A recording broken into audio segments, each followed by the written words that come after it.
9 minus 9 gives us 1, and again 9 minus 9 gives us 1, and 1 divided by 1 is equal to just 1. But this answer is not correct, because according to the order of operation, PEMDAS or PEMDAS, if we have similar arithmetic, we have to do the operation left to right.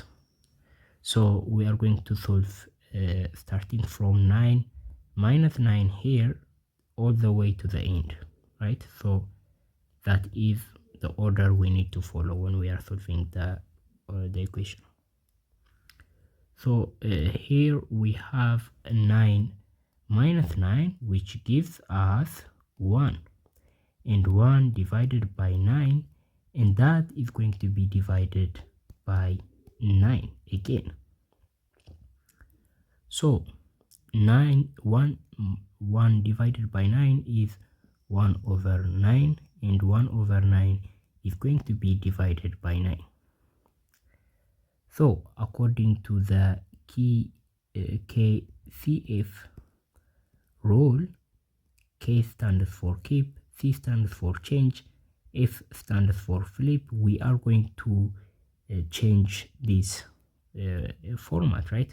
So for the first thing, we have to keep the expression as it is, so 1 over 9, and we have to change the division, right? For C is a stand for change, and we have to change the division into multiplication, and then we have to flip 9 and do it like 1 over 9, and 1 times 1 and 9 times 9 is going to be the answer. So we are going to do that this way. So 1 times 1 is just 1, and 9 times 9 is 81. So the final answer to this question is equal to 1 over 81.